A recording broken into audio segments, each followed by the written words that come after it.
Seja muito bem-vindo, seja muito bem-vinda a mais um vídeo desse canal. Nós estamos aqui já quase encerrando esse quadro chamado Terapia de Copa, onde eu pego o assunto, né, Copa do Mundo, e transporto isso, né, para a nossa realidade do dia a dia, para que a gente possa tirar algum aprendizado. E, afinal de contas, a gente está querendo o quê? Viver melhor, ser feliz, afinal de contas. E eu sou quem? Eu sou Jonathan Norato, sou terapeuta especializado no tratamento de ansiedade e controle das emoções. E, se você não conhece o meu canal, eu peço para que você leve em consideração de ver os outros vídeos aqui, conhecer o canal, ver esse vídeo, enfim, depois se inscreva no canal, curta, compartilhe, isso vai ajudar muito o nosso trabalho. Sem mais delongas, vamos lá. Quando eu pensei em fazer, olha, esse quadro, terapia de copo, estava pensando em fazer mais do que 4 vídeos, não, e vai ser basicamente isso, né? Eu já fiz um vídeo falando sobre alinhar a expectativa com a realidade, já fiz também um vídeo falando sobre as condições de vitórias, e agora eu não fiz um comentário sobre a eliminação do Brasil nessa Copa do Mundo, tá? E para fazer esse comentário, eu vou trazer um texto que eu li do Matheus Basso, que eu achei excelente, e vou pegar os aspectos do que ele apresentou no texto e refletir com vocês aqui. Vamos ler um trecho do texto aqui, tá? Muito bem.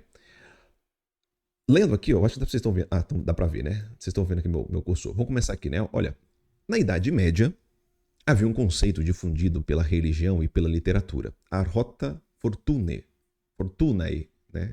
Me perdoe o meu latim, tá? Rota fortunae, eu acho que é isso. A roda da fortuna.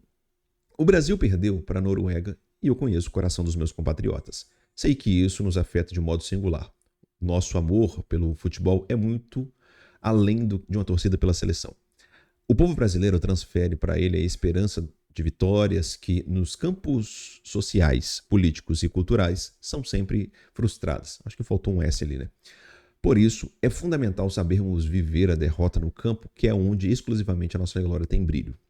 Os medievais, presta atenção, os medievais a representam a roda assim. Ele está falando da roda da fortuna, né? A fortuna, de olhos vendados, gira uma roda na qual todos os homens estão presos. Quem hoje está no topo, coroado e glorioso, amanhã está embaixo, esmagado pelo próprio giro. A lição é simples: toda glória terrena é passageira e quem sobe deve saber que vai descer. Tá? Então ele segue aqui o texto ele continua pega a partir disso, ele continua falando, mas eu quero mostrar para vocês aqui a imagem, né? Uma imagem sobre que representa o que seria essa roda da fortuna.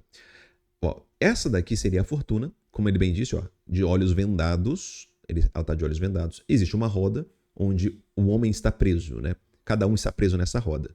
E aí existe um movimento, não é uma regra, né? Mas aqui se apresenta da seguinte forma: alguém que está em ascensão, alguém que, né, tem termos em latim, mas eu não vou arriscar falar aqui, mas é um termo assim: reinarei, né? Então eu vou reinar.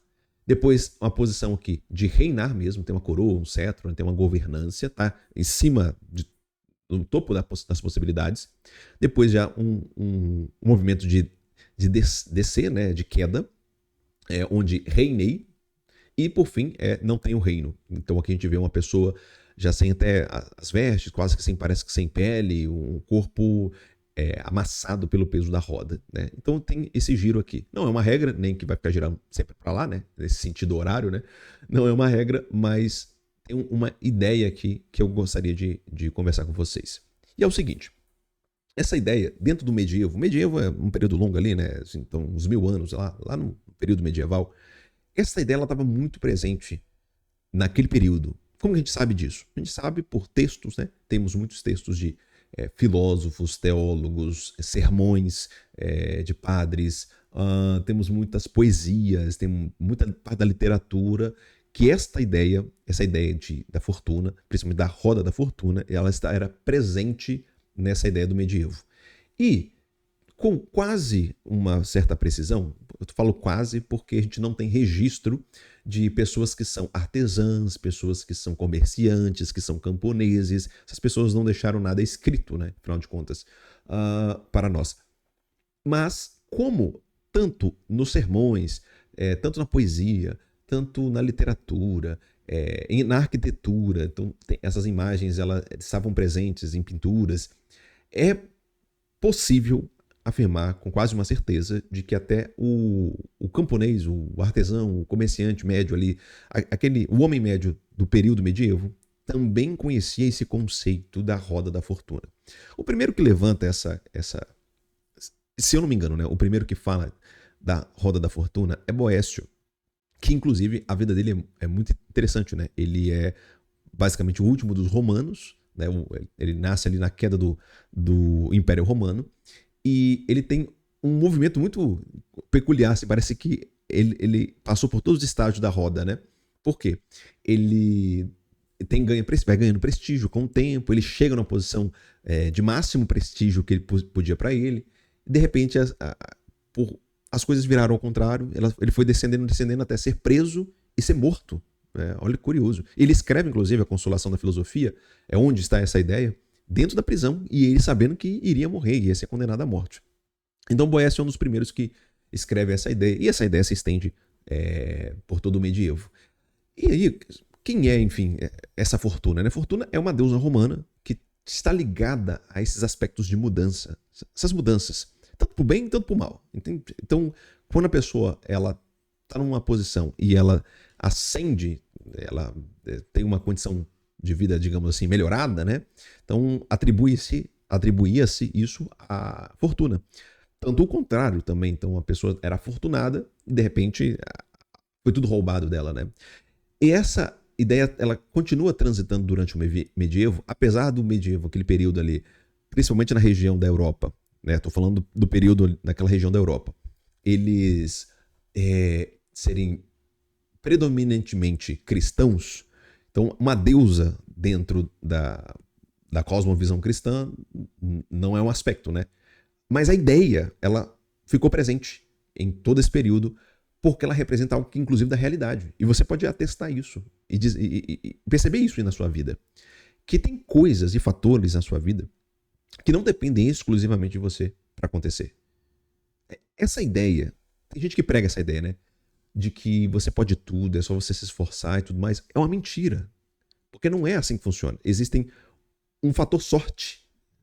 Ou, para os religiosos, um fator providência. Sabe? Há algo além de você, neste mundo, nessa realidade, que não é que eu estou dizendo que alguma coisa rege. Então, para os cristãos, claro, tem alguém que rege, né? Seja também para alguém que tem uma religião monoteísta, né? Seja um judeu, seja um islã, também tem alguém que rege, que tem o governo desse universo. Mas estou dizendo o seguinte, que tem muitos fatores na sua vida que não dependem das suas escolhas, não depende do que você quer, o que você deseja, e nenhum esforço empregado sobre isso. Inclusive, a gente estava falando sobre Copa do Mundo, né? Então, eu falava isso, acho que no início da nossa série, que torcer faz bem, faz parte, é legal, mas o que isso interfere, no fim das contas, no resultado final dentro do campo? Absolutamente nada, não faz diferença alguma você torcer e isso vai resultar em um resultado positivo dentro do campo? Não faz diferença alguma.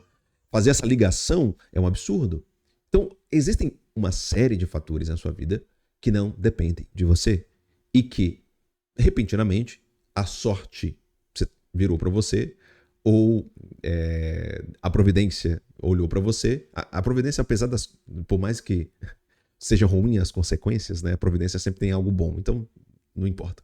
O que eu quero dizer é o seguinte, que se você está ciente disto, você vai sofrer muito menos. Vai sofrer muito menos. Porque você vai se preocupar com o que, no fim das contas? Com aquilo que realmente importa para você. O que realmente está eu gosto de usar um termo, é um termo que eu não sei se alguém já usou esse termo, né, a forma de dizer isso, mas no alcance do teu braço. Eu costumo dizer assim, tem coisas que estão no alcance do teu braço, o que significa que você consegue, você com a tua mão, ir lá e resolver esse problema. Então tem diversas coisas que você pode fazer.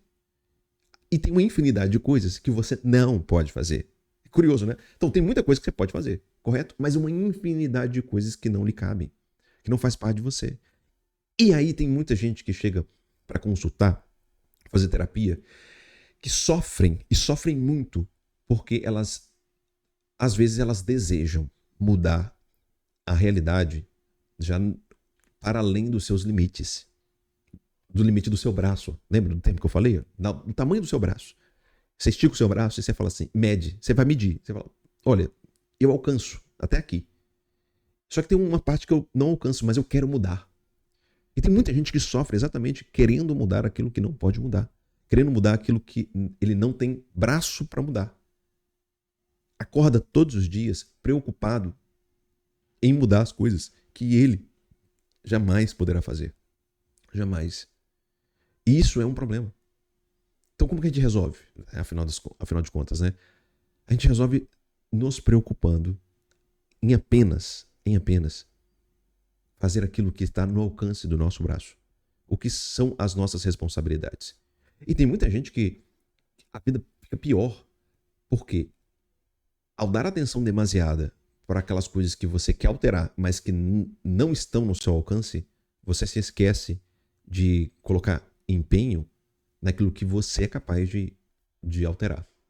E aí você abre mão de fazer aquilo que é possível para você, para se preocupar com aquilo que não é possível, e aí você já sabe o que vai acontecer, né? A tragédia está feita. A tragédia está feita. É uma desgraça isso. Porque o seu olhar de atenção está muito distante daquilo que você pode fazer. E aí, aquilo que você poderia fazer não é feito. Logo, causa-se... Minha luz apagou aqui, gente. Deu pra perceber. Agora que eu falei, deu pra perceber, né? Que tinha uma luz aqui e apagou, né? Mas... E aí, se você não dá atenção para aquilo que você pode fazer, quem vai fazer? Ninguém vai fazer. Ninguém é capaz de fazer. Isso gera muito sofrimento. Bom, a solução, como eu disse, é a atenção. Dê atenção àquilo que é sua responsabilidade no seu dia a dia, da sua vida, e aplicar ali, exatamente ali, a sua atenção, o seu empenho, o seu esforço, o seu braço. Dê a sua força ali. Aplique tudo ali. Pronto. Aí sim. Você será feliz. Você está vivendo dentro da realidade. Você não está fugindo. Você não está numa fuga, né, querendo fazer mil coisas que não são responsabilidade sua. Não. Você está atento exatamente naquilo que é mais importante. Então, desde a coisa simples, né? Acordar, escovar um dente, se higienizar, tomar um café da manhã, fazer um exercício, sorrir para o marido, para a esposa, educar os filhos, fazer suas atividades, só as suas atividades dentro do seu trabalho, fazer suas práticas religiosas, espirituais. Apenas se preocupe em fazer essas coisas. E faça bem feito. E as outras? Calma. Não se preocupa não. Quem sabe um dia a roda da fortuna gire e as coisas, a fortuna sorria para o seu lado, a sorte sorria para o seu lado. Mas sabe de uma coisa, né? Todo mundo sabe que eu sou cristão, né? Então eu vou dizer uma coisa. Saiba que a providência sempre está do seu lado, né? Muito bem. Para quem gostou desse vídeo, não deixe de curtir, compartilhar, deixa um comentário. E outra coisa também. Para quem deseja e não foi atendido nunca por mim, na vida, deixa o seu comentário aqui. O comentário não, tem um formulário aqui, na verdade, na descrição. Você preenche o formulário e você vai receber 0800 uma consulta comigo. Uma conversa online comigo, 0800, e vai ser bacana, tá bom? Um grande abraço e até o próximo vídeo. Tchau, tchau, gente.